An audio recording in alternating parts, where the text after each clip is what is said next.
Thank you, Oceana and Sissy from Prestige and Hong Kong Land for inviting me to join this very prestigious event.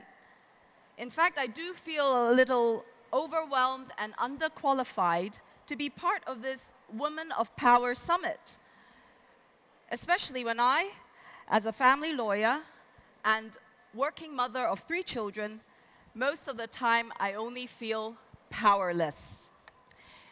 In fact, balancing my own sanity, protecting my children, whilst preserving family harmony at home and at work has been my constant life goal.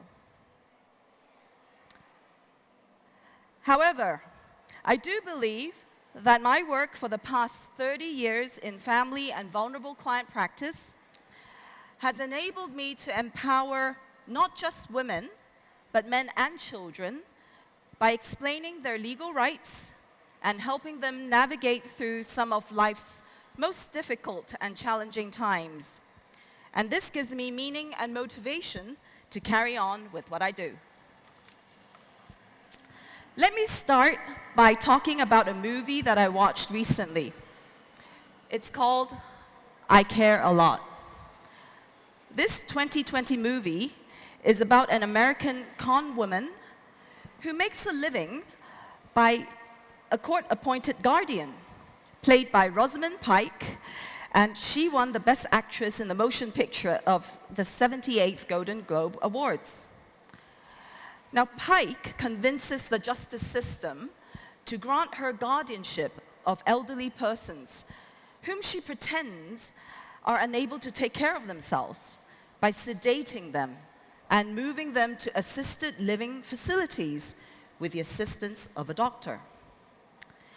She then takes advantages of them by seizing and selling their assets and pocketing the proceeds, often stopping friends and family members from visiting these vulnerable clients to avoid exposing her evil deeds. Now, this movie reminds us how important it is to protect vulnerable persons, especially those elderly widow or widowers who live on their own, or those whose family members have moved overseas. The scary thing about this movie is because it is not that far from the dark reality of many financial abuse cases that we see in Hong Kong. And this brings us to the very relevant topic today about knowing your rights and how to protect our family legacy and assets when we are vulnerable. Before I start, I would like to share some statistics to help set the scene. The number of persons aged 65 or above will jump from 18% in 2019 to 31% of the total population in Hong Kong by 2039, which is a huge jump in just 20 years' time. So by 2039, 1 in every 3 persons will be aged 65 or above, and 1 in every 10 persons are likely to have dementia if they're over 65 years old. Now, on the right-hand side of the slide, you can see that the number of persons aged 60 or above with dementia in Hong Kong will more than triple by 2039. Now, according to the 2023 World Ultra High Net Worth Report, Hong Kong is ranked number 1 globally in terms of the number of ultra high net worth individuals, followed closely by New York, which is ranked number 2. And the definition of ultra high net worth is over US dollar 30 million, and very high net worth, 5 million to 30 million, and high net worth over 1 million USD. So in light of the global aging population and the surge of dementia cases and increase in wealth, we need to be more aware of how to protect vulnerable clients and persons who don't have the mental capacity to manage financial decisions for themselves. Hopefully, a good grasp of the concept of mental capacity and legal tools available will help us prepare when we are mentally capable and give us a peace of mind when we become vulnerable. This is why I have co-founded a charity called MIP Care Resources Connect, which is the first charity in Hong Kong with Section 88 status that focuses on the needs of mentally incapacitated persons. We have organized around 50 talks in the local community and spreading the word on the 3 instruments of peace, which refer to wills, EPAs, enduring power of attorneys, and advanced medical directives. I have also published a book titled A Practical Guide to Mental Health Law in Hong Kong, with 12 stories to show how different causes of mental incapacity can affect families in the way they want to protect them from financial abuse and to make preparations on how they want to manage their family assets. Now, to be honest, we all have a risk of being vulnerable at some stage. Here are some articles of high-profile scams on the elderly in Hong Kong. Just in 2019, an 85-year-old man lost $580 million in gold trading. He was one of the 7 investors who lost a total of about $620 million, prompting the police to arrest 2 ringleaders and 12 perpetrators involved. In fact, the Hong Kong police froze $220 million in related bank accounts in this operation, which is the largest amount of money the officers from Anti-Deception Coordination Center had come across since it was established in July 2017. Another report is of an elderly woman who was swindled out of $4 million when the perpetrator posed as a mainland Chinese official, telling her that she was accused of money laundering and needed to clear her name. So allow me to share some basic concepts and introduce the 3 instruments of peace so that we can protect family assets, preserve family harmony, and hopefully prevent family disputes. So what is mental capacity? Mental capacity refers to the mental competence of an individual to make a decision or to undertake certain acts or engage in a particular activity, be it as simple as what you wear today, or what latest mobile phone you want to purchase, or what stocks you want to trade in the day. It's important to note that capacity is presumed. There is a legal presumption of capacity of everyone sitting here, unless the contrary is shown. Capacity is also task-specific, which means that the capacity required to make a simple purchase at a convenience store is different from the capacity to make a complex financial decision. Capacity is also time-specific. So sometimes a person may suffer brain injury from a traffic accident, loses his capacity temporarily when he is in coma, but subsequently regains consciousness and capacity after surgery. So mental capacity is time-specific. There are also different levels of mental capacity required for different matters. For example, the capacity to make a will, which we call testamentary capacity, the capacity to enter into contracts, the capacity to marry, the capacity to act as a director of a company, and also the capacity to manage one's own property and affairs. And let me just go through them briefly. So first, the legal capacity to make a will. When we determine whether a person has the ability to make a will, there are 4 factors which we need to take into account. 1, whether that person has the ability to understand the relevant information. 2, whether that person can retain that information.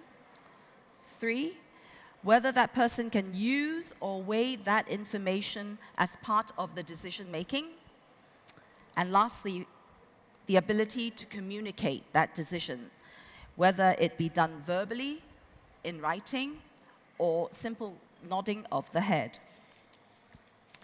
Now, on this same slide, you will note that there is a golden rule which was laid down by the Court of Appeal in a 2017 judgment to remind us lawyers when we draft a will for or help an elderly person or a seriously aged person prepare a will. It is good to have a doctor witnessing the execution of the will so that the doctor will be able to testify that this person has the requisite mental capacity. This will definitely minimize the risk of the will being challenged by family members and beneficiaries.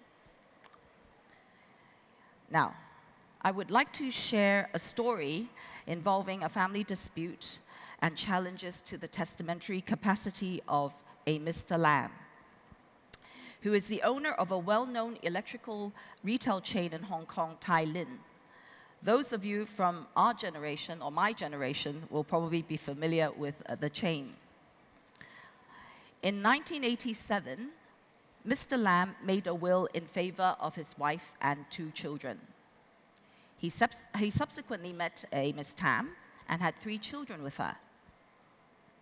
Mr. Tam allegedly made 2 identical wills in 1999 and 2005, giving the entire estate of about 250 million to Miss Tam, leaving out all the children he had with Miss Tam and his wife. So the wife challenged the mental capacity of Mr. Lam when he made the 1999 will.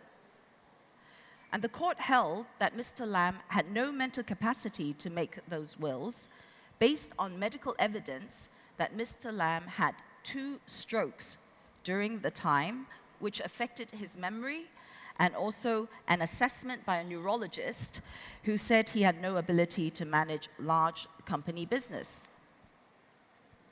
So this shows us how important it is to make sure that the testator or the person making the will has mental capacity at that time to give away his estate. Now 2, the legal capacity to enter into contracts. So a person must be capable of understanding the nature and effect of the terms of contract at the time of entering the transaction and to be able to agree to the same. This understanding is relative to the complexity of the transaction. For example, if you want to buy something from a convenience store, it's different from having the capacity to sign a multi-million-dollar contractual agreement or to buy a gym membership. They all require different levels of understanding. And under common law, a contract is voidable if it was apparent to the other party that the contracting party was not ostensibly sane. Now, moving on to the legal capacity to marry.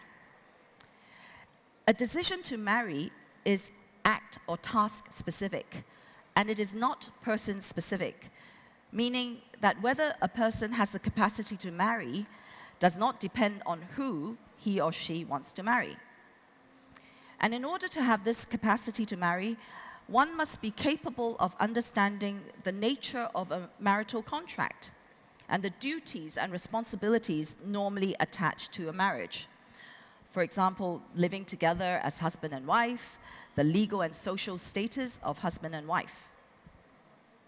And a marriage is voidable if at the time of marriage, either party to the marriage is suffering, whether continuously or intermittently, from mental disorder as defined in the Mental Health Ordinance. How many of you know that a marriage will automatically revoke previous wills unless it is proven that the will that was drafted was in contemplation of marriage? So next is the capacity to act as director. Under the Hong Kong law, in order to be able to act as a director, a person must be capable of exercising reasonable care, skill, and diligence.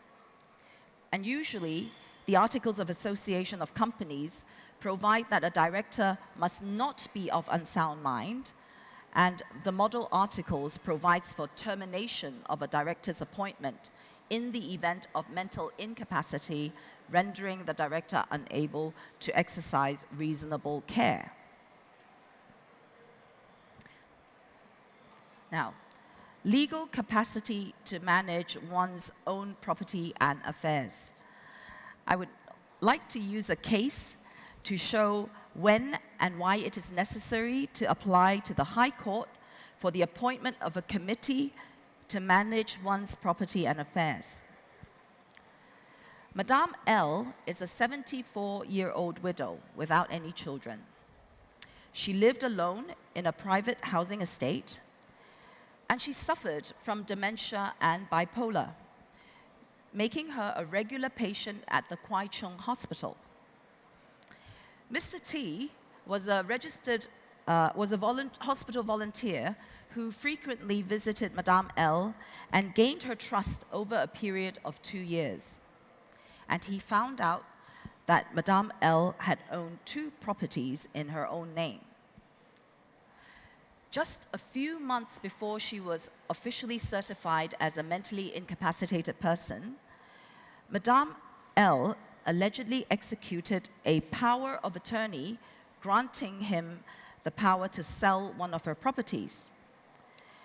Mr. T conspired with a solicitor's clerk and went to the hospital, took her out to the hospital's garden in the absence of any doctors or nurses or medical staff, and asked her to sign a letter of authorization enabling him to receive all the sale proceeds from the sale. So Madame L's condition continued to deteriorate, and a registered social worker at the hospital became suspicious of Mr. T's behavior and intervened by making an application to the guardianship board, appointing the director of social welfare as her public guardian because Madame L did not have any family members or close relatives. Then the public guardian made an application to the High Court for the official solicitor to be appointed as Madame L's committee. At around the same time, I was working in the official solicitor's office, and we took action to set aside that sale and preserved Madame L's assets. In fact, after leaving the government, I have taken up some professional committee work, i.e. when family members are in dispute as to who should look after their elderly patriarch or matriarch, and the court then appointed an independent person, which could be a solicitor or an accountant, to be the person who manages all the assets and finances of this elderly person.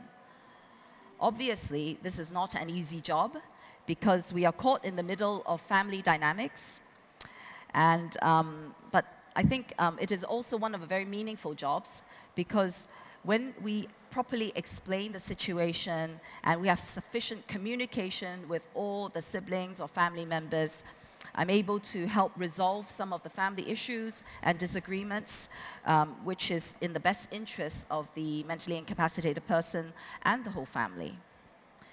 Now, so this case, Madame L, shows how important it is for us to be able to choose and appoint a trusted person to manage our property and affairs when we are able to do so, if we don't want to be scammed in the end. Sorry, I skipped this slide. Okay, so what are the legal tools for managing the financial affairs of a mentally incapacitated person? I mentioned the 3 instruments of peace, in Chinese, 平安三宝, which actually refers to wills, enduring powers of attorney, and advanced medical directives. So what can we do when we're mentally capable? An enduring power of attorney, which is made under the Enduring Power of Attorney Ordinance Cap 501, allows a person to choose an attorney to manage his or her personal affairs even when he or she becomes mentally incapacitated in future. So it endures the mental incapacity of the maker. Unlike a normal general power of attorney, which becomes invalid when the donor is mentally incapacitated. So EPA has to be in one of the prescribed forms under the ordinance, and I think I will highlight just a few elements, 5 elements of the enduring power of attorney. First, it is the identity of the attorney, which can be more than one for accountability. And you need to be specific as to who they are and whether they are to act jointly or just jointly and severably. 2 is specific authorities, because an EPA must contain specific authority and cannot be general for it to be valid. 3, restrictions. You can give some restrictions to the attorney. For example, don't sell one of your properties. Or 4, the persons to notify prior to attorney's registration of this EPA at the High Court Registry. It's important to note that if the attorney suspects or has reason to believe that the donor is mentally incapacitated, they will have to register the EPA with the High Court. And the donor can, for precaution, request that before the attorney registers the EPA to notify him or up to 2 persons. And 5 is the commencement of the EPA, because if no specific date is given, then the EPA will take effect immediately upon signing.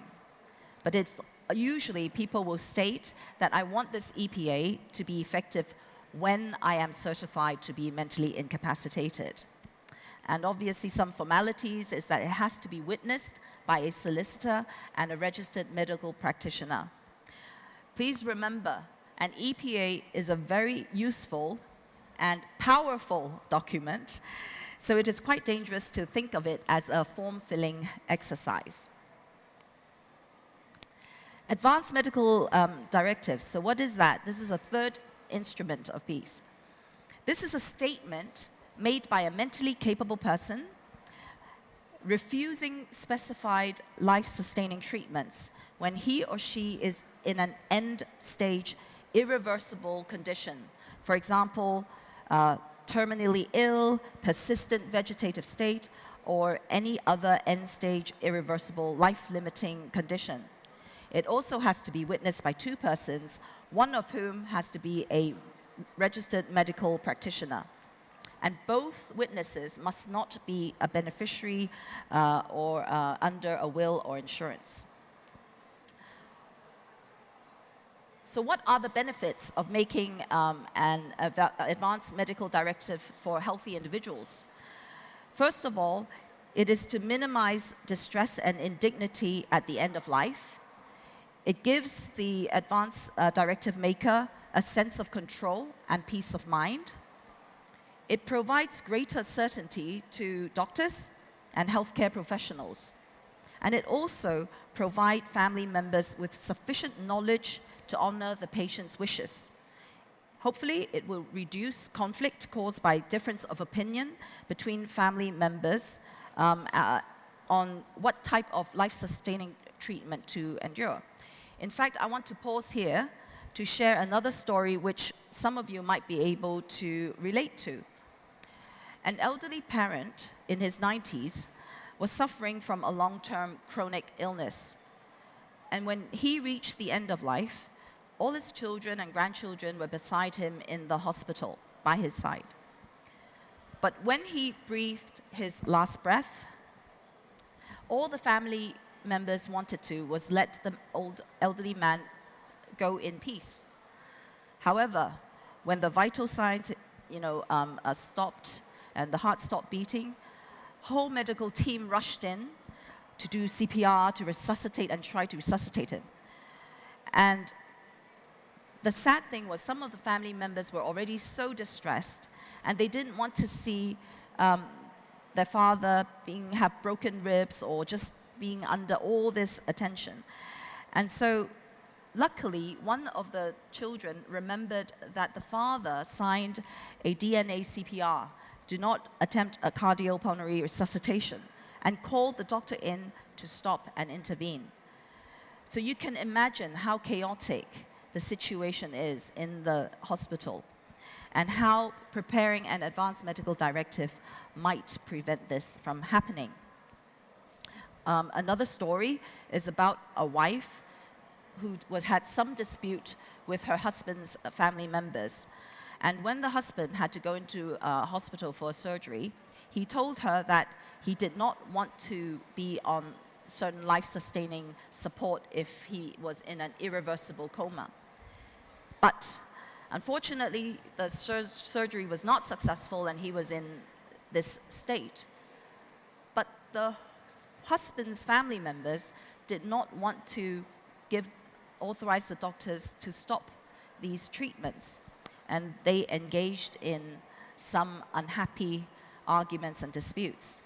This lasted for a few months and caused a lot of distress and family tension, which could have been avoided if there was enough time to prepare an advanced medical directive. So, in this very short time, we have actually touched upon 5 ordinances. Can anyone remember? The first one is actually the Matrimonial Causes Ordinance, Cap 179. Second one is the Wills Ordinance, Cap 30. Third one is the Enduring Powers of Attorney Ordinance, Cap 501. The fourth one is the Mental Health Ordinance, which is Cap 136. And the fifth one is actually the Companies Ordinance, Cap 622. So I hope that based on this brief introduction on the concepts of mental capacity, the 3 instruments of peace, wills, enduring power of attorney, and advanced medical directives, which are some tools that we can actually prepare in advance when we are mentally capable of doing so. And knowing your rights, you will be able to prevent disputes, protect your family assets, and preserve family harmony. And hopefully, with this peace of mind in knowing that we have already planned ahead when we are mentally able to do so, we will not end up with the characters in I Care a Lot. Thank you very much.